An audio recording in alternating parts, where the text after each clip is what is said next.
प्यारे बच्चों, इस वीडियो में मैं आपको जो मल्टी स्किल है उसके कुछ इंपॉर्टेंट क्वेश्चन को डिस्कस करने वाला हूं जो आपके अपकमिंग एग्ज़ाम के लिए बहुत ज़्यादा बेनिफिशियल हो सकता है।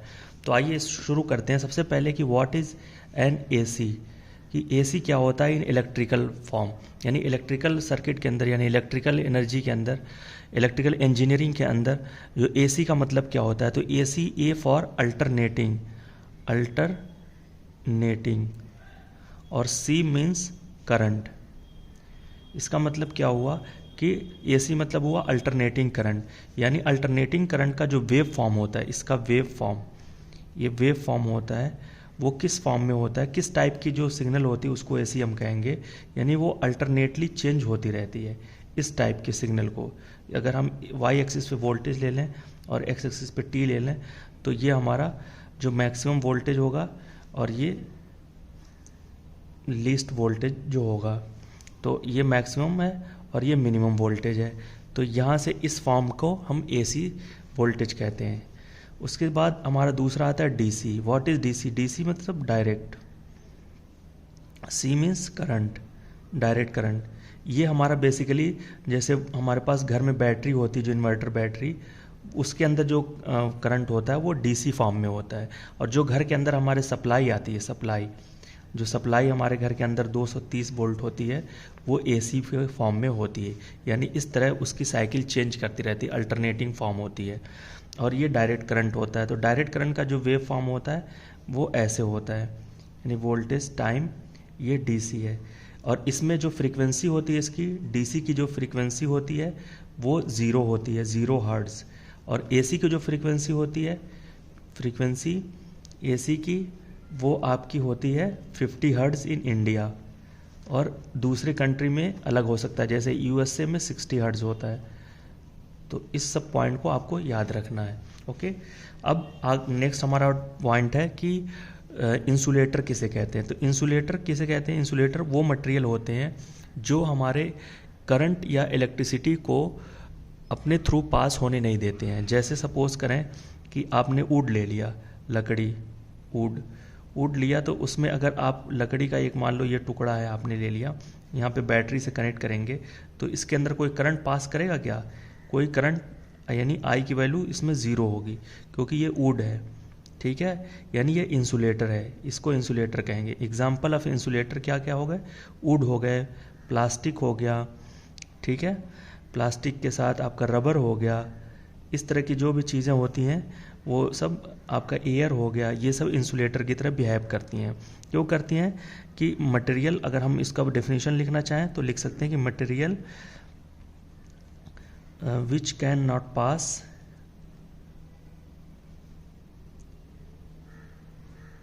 इलेक्ट्रिसिटी और हीट थ्रू देम। ठीक है, अब इसके एग्जाम्पल आप लिख देंगे तो इतना ही। आप हिंदी में लिखना चाहें कि वो पदार्थ जिनसे कोई भी हीट या इलेक्ट्रिसिटी यानी करंट का फ्लो नहीं होगा, तो ऐसे मटेरियल को हम इंसुलेटर कहेंगे। दूसरा हमारा है कंडक्टर। तो कंडक्टर में यानी वो material, the material which can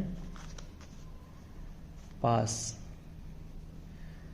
electricity या करंट भी कह सकते हो आप, और हीट थ्रू देम।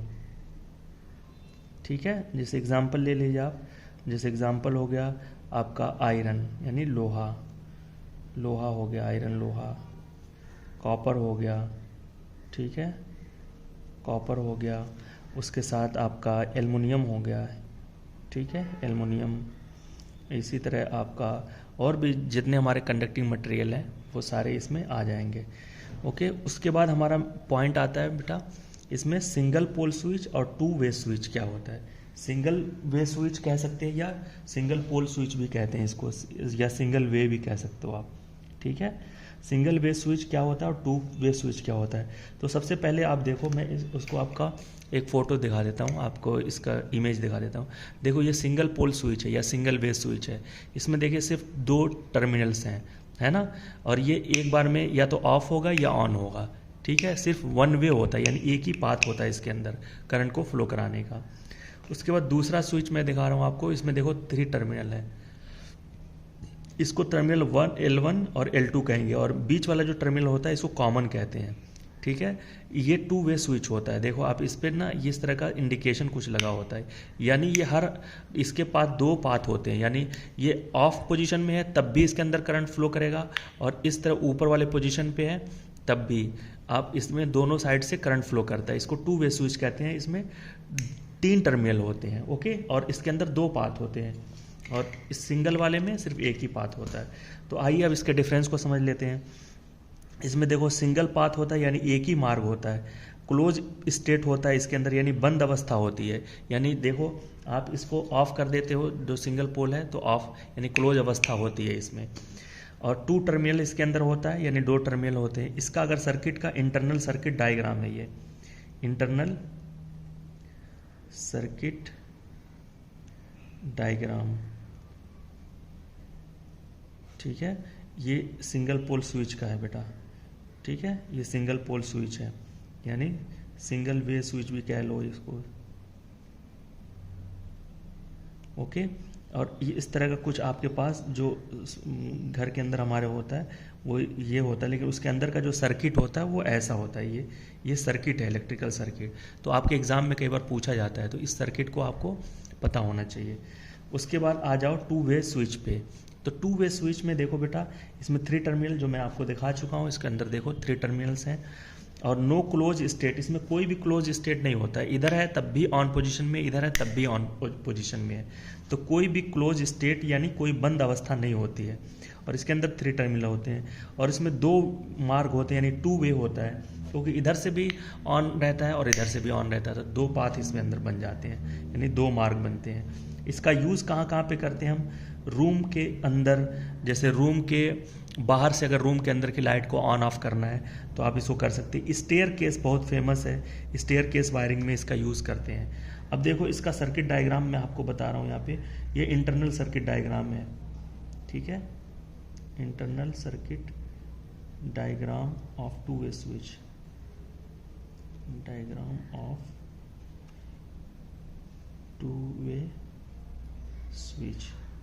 तो इंटरनल सर्किट डायग्राम में देखो बेटा, इसमें ऐसा होता है इस टाइप से, और ये सेंट्रल पॉइंट होता है, ये कॉमन पॉइंट जिसे कहते हैं, और ये L1 L2 L1 L2 और ये कॉमन, ठीक है।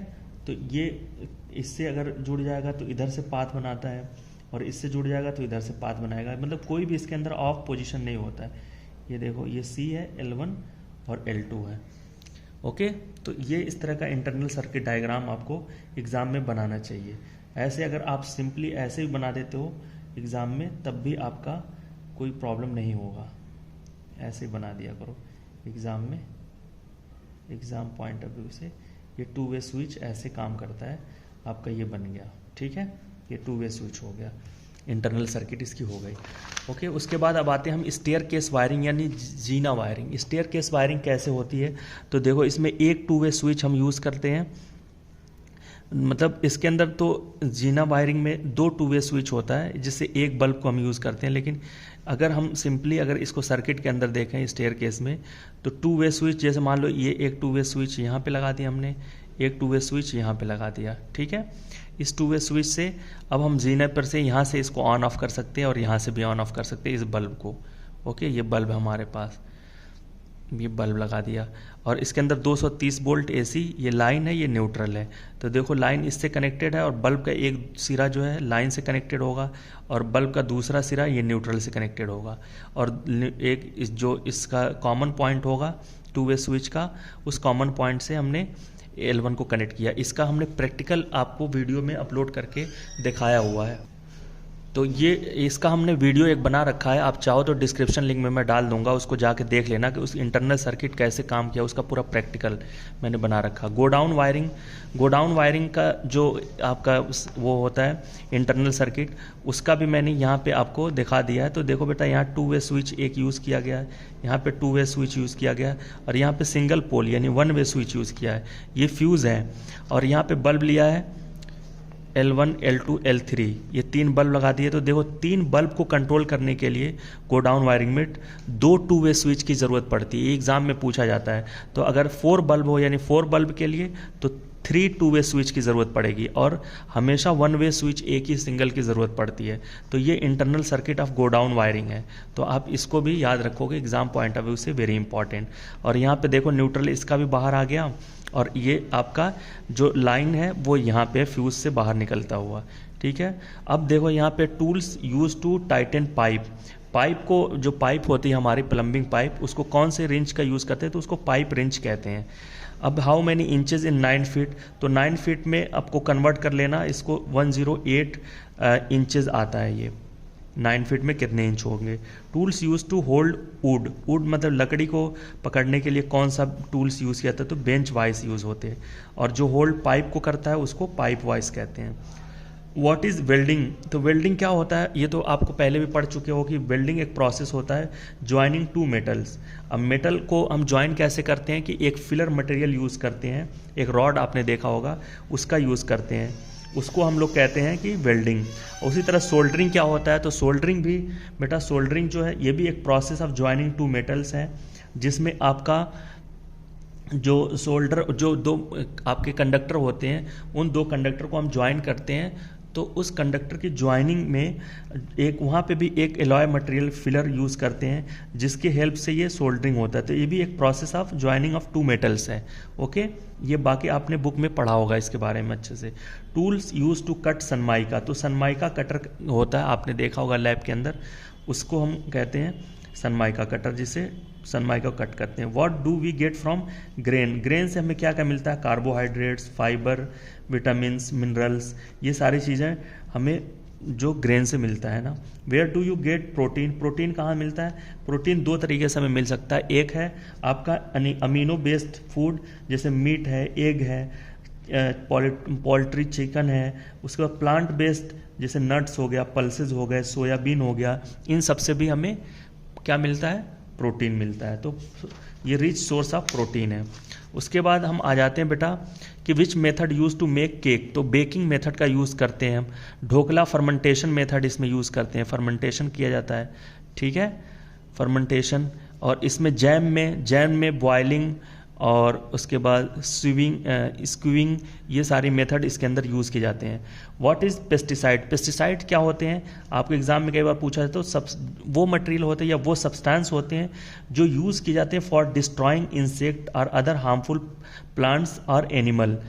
तो ये सारी चीज़ें पेस्टिसाइड होती हैं। ये प्लांट्स और एनिमल को, जैसे कि आपके वीड्स वगैरह होते हैं, हर्बिसाइड्स वगैरह होते हैं, ये आपके खेतों में ग्रो कर जाते हैं प्लांट्स के आसपास में, तो प्लांट्स के जो डेवलपमेंट को वो रोक देते हैं, इसलिए हम पेस्टिसाइड का यूज़ करते हैं। उसी तरह NPK क्या है, तो N for nitrogen, P for phosphorus, ठीक है, और K फॉर पोटेशियम। ओके, तो नाइट्रोजन, फास्फोरस और पोटेशियम। मल्चिंग क्या है, मल्चिंग एक तरह का लेयर ऑफ मटेरियल होता है applied to the surface of the soil, soil के ऊपर ऐसे हम सरफेस पे उसके कवर कर देते हैं, तो उसको हम लोग कहते हैं मल्चिंग। मल्चिंग से अब फ़ायदा क्या होता है कि ये एक तो मॉइस्चर को कंट्रोल करता है बेटा, वहाँ पे जो नमी होती है ना मॉइस्चर, उसको कंट्रोल करता है। दूसरा कि इम्प्रूव फर्टिलिटी, आपका जो सॉइल होता है, सॉइल की फर्टिलिटी यानी उपजाऊपन को उसको बढ़ा देता है। वीड्स के ग्रोथ को रोक देता है, वीड्स जो होते हैं, और नमी को भी तो बनाए रखता है। ये सारी चीज़ें तो आपको पता है। उसके बाद आइडियल सॉइल ऑफ pH क्या होता है, ये ऑलमोस्ट 7 to 8 होता है, ठीक है। अगर न्यूट्रल करें तो हम 7 होगा, वैसे 7 और 7.5 तक भी रेंज लाई करता है इसका। ओके, तो ये आइडियल pH होता है। फंक्शन ऑफ माउस, माउस का फंक्शन क्या होता है, तो to move the cursor, cursor को मूव कराने के काम आता है। To select the icon, icon को सेलेक्ट करने के लिए। To get the options, option को फाइंड आउट करने के लिए।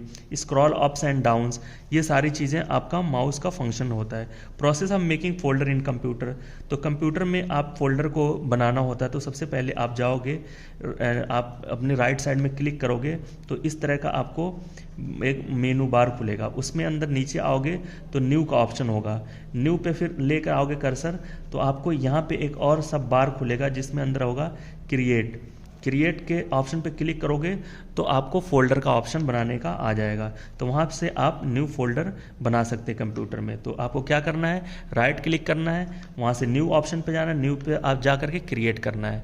ओके, तो इस तरह फोल्डर बन जाए। What is the function of entrepreneur? Entrepreneur का फंक्शन क्या होता है, यानी बिजनेसमैन का, यानी उद्यमी का जो होता है वो फंक्शन क्या होता है? तो फंक्शन होता है कि टू मेक न्यू प्रोडक्ट, ठीक है ना, नए प्रोडक्ट को बनाना, न्यू प्रोडक्ट्स, ठीक है, टू न्यू प्रोडक्ट्स बनाना, टू गिव एम्प्लॉयमेंट, लोगों को जॉब देना, है ना, एम्प्लॉयमेंट देना। तो इस तरीके से ये एंटरप्रेन्योर के फंक्शंस हो जाते हैं। What is T joint? T joint बेटा आपका जो वायर होता है ना, उसके अंदर देखो ऐसे हम जॉइंट करते हैं, ये हमारा टी जॉइंट है। ब्रिटानिया जॉइंट जो होता है आपका, ब्रिटानिया जॉइंट में आपको जो है वो, ब्रिटानिया जॉइंट आपको सिंपल इस तरह का जॉइंट दिखेगा, जो स्ट्रेट जॉइंट जो होता है उसी में, लेकिन हम इसकी जो रैपिंग होती है वो बिल्कुल अलग तरीके से करते हैं। हम एक प्रैक्टिकल में वीडियो बना करके आपको दिखा दूंगा एक बार। सीड रेट क्या होता है बेटा? सीड रेट एक फार्मूला होता है जिससे हम टोटल नंबर ऑफ सीड को काउंट करते हैं, किसी भी फील्ड के अंदर कितना यूज होगा। तो उसका फार्मूला होता है total area in meter square upon distance between plants in meter and distance between rows in meter. इन सब की वैल्यू अगर गिवन हो आपके एग्जाम में तो उसको पुट करके कैलकुलेट कर लेंगे तो उससे आपका सीड रेट निकल जाएगा। फंक्शन ऑफ नाइट्रोजन, नाइट्रोजन का फंक्शन क्या होता है? तो ये प्लांट्स के रूट को और उसके ग्रोथ को, यानी उसकी हाइट को ग्रोथ कराता है, उसकी हाइट को, प्लांट की हाइट को ग्रो कराता है। लीफ को ग्रीन बनाता है, जो हरी हरी पत्तियां होती हैं वो with the help of nitrogen होती हैं। उसका बेनिफिट ऑफ सीड ट्रीटमेंट, तो सीड ट्रीटमेंट बेसिकली क्या होता है? ये to protect from insecticide diseases, time to time chemical and biological treatment done on the seed, that is called seed treatment. यानी ये केमिकल और बायोलॉजिकल ट्रीटमेंट जो किया जाता है सीड के ऊपर, किस लिए? उनको प्रोटेक्ट करने के लिए इंसेक्ट से या डिफरेंट टाइप ऑफ डिजीज से, उसको हम लोग कहते हैं सीड ट्रीटमेंट। अब सीड ट्रीटमेंट का बेनिफिट क्या है कि कंट्रोल करता है डिजीज इन प्लांट्स, प्रोडक्शन को बढ़ा देता है, उसके बाद इसको लॉन्ग टाइम तक हम रख सकते हैं, यानी लॉन्गेविटी बढ़ जाती है इसकी। अब ग्रीन एनर्जी क्या होता है? ग्रीन एनर्जी बेटा कि that energy that can be produce by using a method and from a source that cause no harm to natural environment, यानी ऐसी सोर्स से हम एनर्जी को प्रोड्यूस करें जिससे हमारा नेचर को कोई भी हार्म ना पहुंचे, उसको हम लोग कहेंगे ग्रीन एनर्जी। ठीक है, यही डेफिनेशन आप हिंदी में चाहो तो लिख सकते हो। कम्युनिकेशन क्या होता है कि a process that involves sending end receiving message through verbal and non verbal methods, that is called communication. यानी अब कम्युनिकेशन कितने टाइप के हो जाते हैं? दो टाइप के, एक वर्बल टाइप, दूसरा non verbal type. Verbal type में हम बोल करके या कुछ लिख करके, नॉन वर्बल में हम जो है जैसे कि इशारा या सांकेतिक भाषा में हम कुछ कम्युनिकेट करते हैं। अब टू टाइप ऑफ मोटिवेशन कौन सा होता है? पहला इंट्रिंसिक टाइप, दूसरा एक्सट्रिंसिक टाइप। इंट्रिंसिक टाइप जो इंटरनली आपके अंदर होता है, जैसे कि आपका इंटरेस्ट है, जैसे हमारा इंटरेस्ट है सिंगिंग करना या डांस करना, तो इस तरह का जो मोटिवेशन होता है आपको डांस करने के लिए, उसको हम इंट्रिंसिक या इंटरनल मोटिवेशन कहेंगे। एक्सट्रिंसिक टाइप में एक्सटर्नल होता है, जो गोल होता है, जैसे आपको लाइफ में मुझे ये अचीव करना है, मेरा इंटरेस्ट नहीं है लेकिन मुझे ये चीज़ हासिल करनी है, इसलिए हम इसको कर रहे हैं। ओके, अब शॉर्टकट की फॉर कॉपी करना, कॉपी के लिए करोगे आप कंट्रोल प्लस कॉपी करना C, और पेस्ट के लिए कंट्रोल प्लस V। अगर ये प्रेस करोगे तो आपका ये शॉर्टकट की बन जाता है। ओके, उसके बाद बेटा अब यहाँ पे हम आ जाते हैं वर्मी कंपोस्ट के बारे में। वर्मी कंपोस्ट को कृमि खाद भी कहते हैं। इसका एडवांटेज क्या होता है गोबर खाद से? तो ये रेडी इन लेस टाइम होता है, यानी 20 से 25 दिन में तैयार हो जाता है। इसमें कोई स्मेल या इंसेक्टिसाइड नहीं होते हैं, लेकिन गोबर के खाद में मोर टाइम यानी 4 मंथ लगता है। स्मेल इसके अंदर होती है और इसमें मॉस्कीटो वगैरह, मक्खी वगैरह सब लग जाती हैं। इसमें लेस स्पेस रिक्वायर्ड होता है, इसमें मोर स्पेस, यानी कम जगह में ये बन जाता है, ये ज़्यादा जगह में। इसमें NPK जो होता है, nitrogen, potassium, phosphorus and potassium, ये 3%, 2% और 2% इसमें होता है। और इसमें नाइट्रोजन 1.5% और ये फास्फोरस 0.1% और पोटाश 1.4%, यानी इसके जो न्यूट्रिएंट्स हैं वो कम हैं, इसमें न्यूट्रिएंट्स ज़्यादा हैं, तो ये ज़्यादा अच्छा होता है। वर्मी मतलब होता है केचुआ, यानी बेस्ट जो होता है केचुआ वो इसिनिया फोएटिडा होता है। इसिनिया फोएटिडा ये फॉरेन ब्रीड का एक केचुआ होता है जो बेस्ट होता है to make the vermicompost. Okay, friend of farmer, यानी केचुआ को फ्रेंड ऑफ फार्मर यानी किसान का दोस्त क्यों कहते हैं, तो क्योंकि ये सॉइल को ईट करता है और उस ईट करने के बाद उसके बायोलॉजिकल जो भी जैविक पदार्थ होता है उसको भी खा लेता है। उनको खाने के बाद उसको वेस्ट के फॉर्म में वो बाहर निकालता है अपनी बॉडी से, जिससे हमें रिच न्यूट्रिएंट्स मिलते हैं। जो 7 टाइम्स सॉइल्स बिकम सैंडी, मतलब 7 टाइम भुरभुरी मिट्टी हो जाती है उनको खा करके वो जब बाहर निकालता है तो। और उसमें पोटेशियम, कैल्शियम, मैग्नीशियम ये सब 1 टाइम 2 टाइम ज़्यादा होते हैं जो नॉर्मल सॉइल होता है। तो इससे हमारा ओवरऑल फर्टिलिटी, क्रॉप प्रोडक्शन वगैरह बढ़ जाता है, इसलिए हम इसको किसान का दोस्त कहते हैं। तो केचुआ किसान यानी खेती के लिए बहुत फ़ायदेमंद होता है और ये फ्रेंड ऑफ फार्मर भी कहलाता है, यानी किसानों का दोस्त कहलाता है। वर्मी वॉश क्या होता है, ये वर्क करता है as a plant tonic. It is made from vermicompost drain water. Vermicompost जब बनता है तो वहाँ की जो नमी होती है उसकी वजह से जो वाटर निकलता है, रिलीज होता है, उसी को कहते हैं वर्मी वॉश। और ये बैक्टीरिया इसके अंदर जो पाए जाते हैं जो फसलों के लिए फ़ायदेमंद होते हैं वो एजोटोबैक्टर और एग्रोबैक्टीरियम और राइजोबियम होता है। और इसके अंदर जो हार्मोन पाए जाते हैं वो ऑरिन, साइनिन एलॉन्ग विथ NPK, तो ये सारी चीज़ें उसके अंदर पाई जाती हैं। ओके, तो आई होप कि आपको ये सब कुछ क्वेश्चन इंपॉर्टेंट थे वो डिस्कस किया, इससे आपको काफ़ी हेल्प मिल जाएगा।